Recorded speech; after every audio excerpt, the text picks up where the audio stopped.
Ford Fiesta 1.5 2015 é uma boa compra? Vem comigo!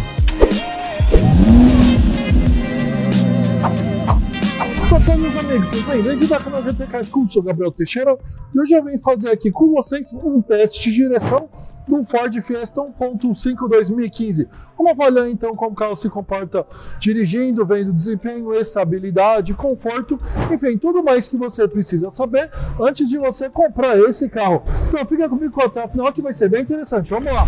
Bom, pessoal, vamos dar uma volta então aqui com o Fiesta 1.5 para ver como que o carro desempenha. Câmbio manual série S aqui, que é de entrada do modelo.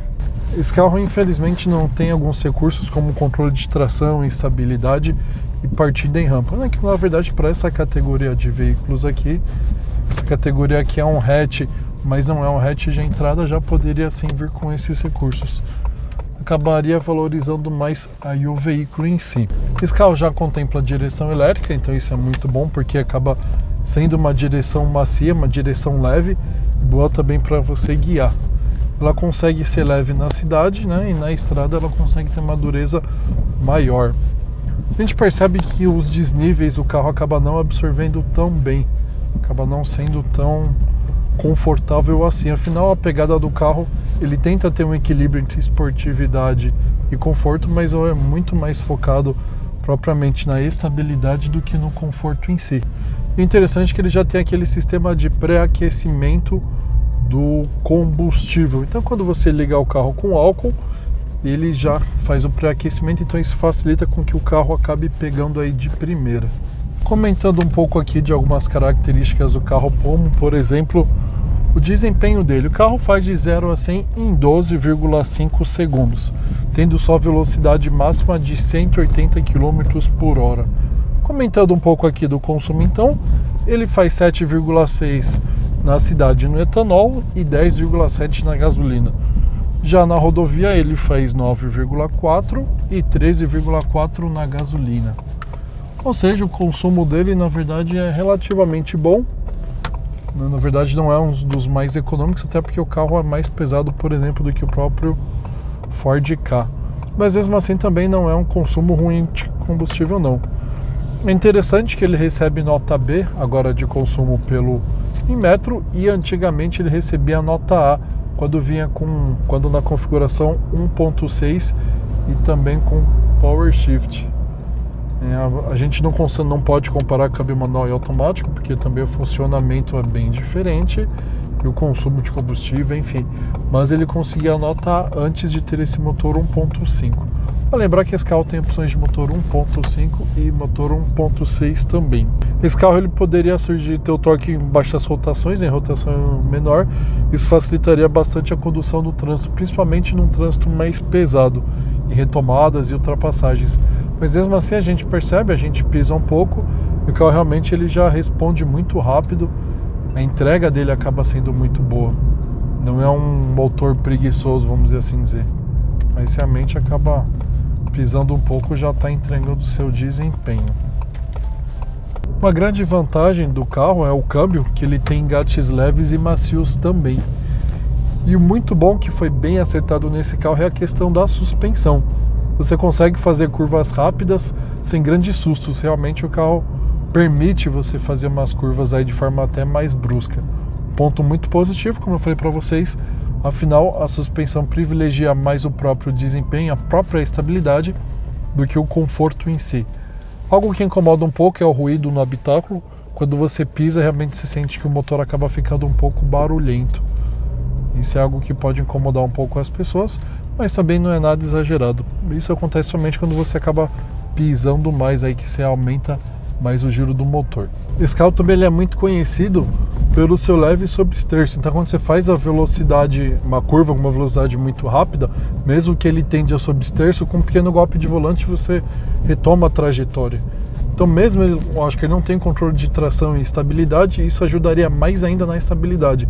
Mas mesmo assim é um carro que ele foi realmente feito pensando em ter uma estabilidade exemplar. Inclusive para quem tem prazer em dirigir, para quem realmente gosta de uma sensação de dirigir boa, esse carro aqui é um dos hatches mais indicados. Afinal, um dos mais acertados aí também nessa questão. Algo que atrapalha um pouquinho, por exemplo, quando você está dirigindo, é o vidro traseiro. Ele acaba sendo muito pequeno. Isso dificulta principalmente se você está com os encostos de cabeça traseiros levantados. Isso pode tirar um pouco a sua visibilidade, principalmente aí em manobras, visto que o carro também não tem câmera de ré. Então você acaba precisando mesmo, para manobrar, utilizar a visão que você tem dos retrovisores, tanto o interno quanto os externos. O motor também ele é bom, como eu falei para vocês, ele tem uma resposta boa, principalmente em rotações mais altas. E o bom é que é um motor também robusto, já muito testado por diversos anos. É um carro, quando foi lançado aqui no Brasil era novo, mas era um motor já bem testado. O próprio Ford Ka também demonstrou ser um motor muito robusto e que não dá grandes manutenções em dores de cabeça. Um fato também que é interessante é que esse carro, se você comparar com os hatches, ele está bem acima dos hatches convencionais, como por exemplo de um C3 ou de outros carros que eram concorrentes na época. Ele realmente é um hatch premium e ele é muito perceptível isso daí. Na verdade, ele é um dos melhores hatches hoje em dia que a gente tem, custo-benefício, com acabamento muito bom. O espaço interno dele não é um dos melhores, realmente até o próprio dianteiro aqui já é um espaço um pouco apertado, mas ele preza muito pela questão da dirigibilidade.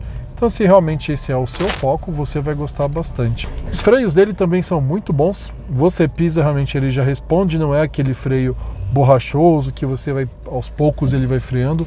Então, não tendo uma frenagem de emergência, você consegue sim fazê-la sem ter grandes problemas. Por ser também um carro baixo, como eu falei para vocês lá atrás, a questão da estabilidade, isso acaba ajudando bastante. Resumidamente, se você preza por um carro bom em dirigir, um carro que ele preza bastante por uma boa estabilidade, esse carro realmente é um dos melhores hatches aí para você, um dos mais indicados. Para lembrar que ele tem com motor 1.5, 1.6 e também câmbios manuais e com Power Shift. Não aconselho o câmbio Power Shift porque é um câmbio muito problemático, diferente de câmbios como o L4 que a manutenção é mais simples, não. O Power Shift é uma manutenção complexa, já que ocorrem vários problemas diferentes também e o custo de manutenção pode ser muito variado. Então, prefira aí um câmbio manual que realmente vai ser bem melhor aí para você e vai entender as suas necessidades. Caso você queira um carro automático, um hatch automático, tem outros aí no mercado, outras opções mais interessantes para você. Isso aí, pessoal, vamos lá então para a conclusão do nosso vídeo. E pessoal, o que vocês acharam? Gostaram? É interessante? É um bom carro? O que vocês acharam do comportamento do carro dirigindo? Queria agradecer a FR Motors por ter disponibilizado tanto o espaço quanto o carro para a gente fazer esse teste. Se você está a fim de comprar um carro, esse aqui da Zona Leste, que é um carro de qualidade, com 3 meses de garantia total, esse carro você vai encontrar aqui na FR Motors, Avenida Itaquera, número 203.